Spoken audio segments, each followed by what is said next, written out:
Okay, so here we go. And the site that I use is called Screencast-O-Matic. Well, just watch it. I'll have all the stuff up there for you.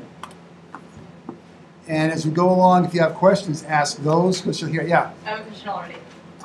When I was using, like, you uploaded tutorials from Screencraft, I couldn't get my, like, Java or something on a computer to work, so I had to use someone else's computer. How do I? I'll show you. Oh, okay.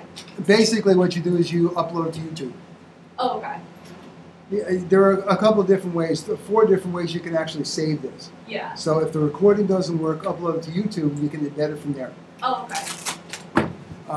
Okay, so what I'm going to do is log in first.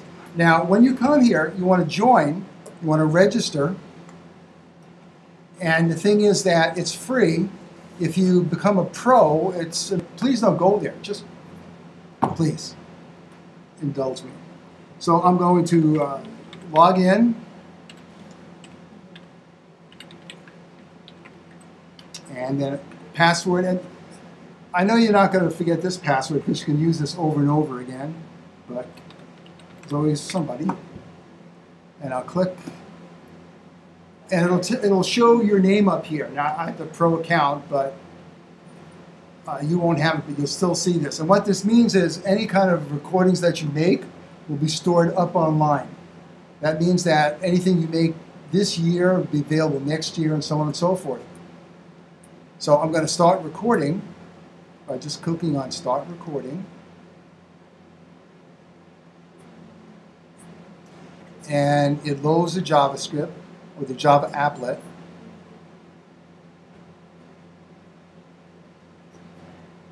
Now on some browsers, it may ask you to download it or to allow it to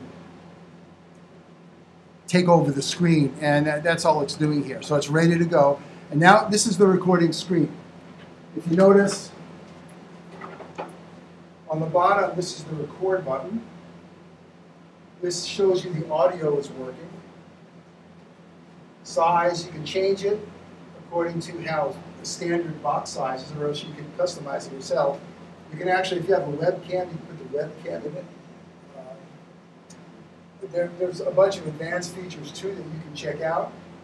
And when you want to start recording, you first go to the thing you're going to record. So for you folks, what you're going to do is go to your, let's say, your lesson plans, and I'm just going to use this as a substitute for the lesson plans. Okay? So you might start off with, you can start recording, and I click. Okay, I'd like to tell you about my lesson plan, what we're going to be doing in math today. We're going to be using technology, and the general overview of the lesson is that we're going to be, click your cursor down, it creates a yellow bullseye or yellow little circle. And so as you're speaking, you can actually go from place to place, and the recording itself will show those circles. Now, you may have seen that on some of the recordings that I put up. That's how it's automatic, but you can turn that off if you want to. The user can turn that off as well if they want to. Go ahead. Quick question. Do you have to actually click down and drag over, or will it just drag over the mouse? Well, if you want to see the arrow or you want to see the circle, just click down. Just click down. Okay. And it doesn't extend over anything. It just shows, it'll show the circle moving. Okay. Yeah. So what you're recording is only in that box? Yes. Oh.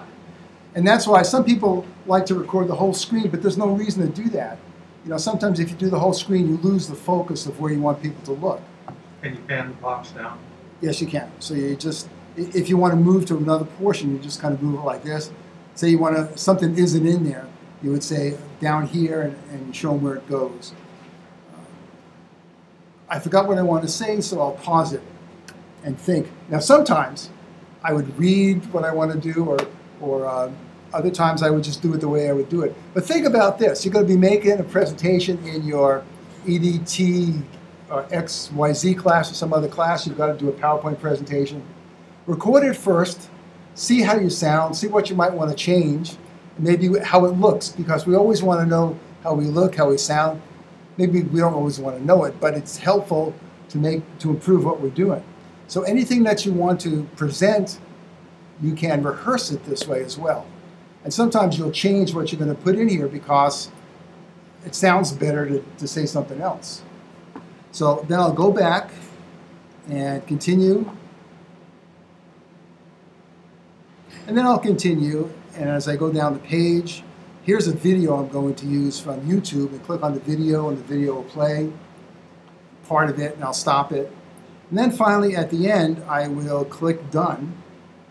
If I didn't like it, and I made so many mistakes, I would restart it, but this is okay. And I'll click Done.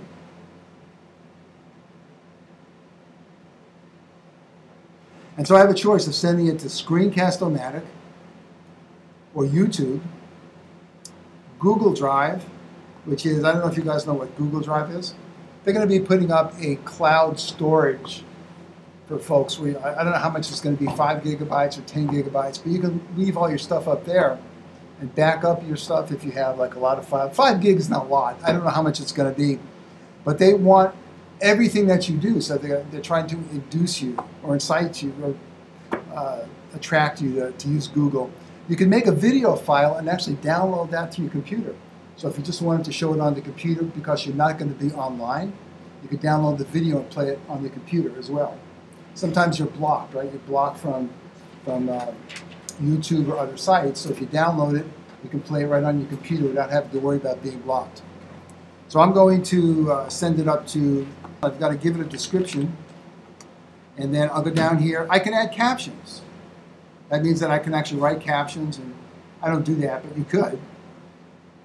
And the YouTube account, I've got to add my account. Usually it's by default, so I'll add my YouTube account.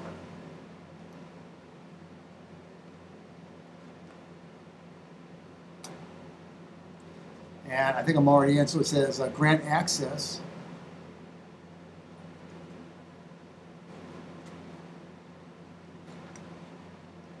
Okay. Now I can upload it there to, it's doing it now, let's see, upload to YouTube.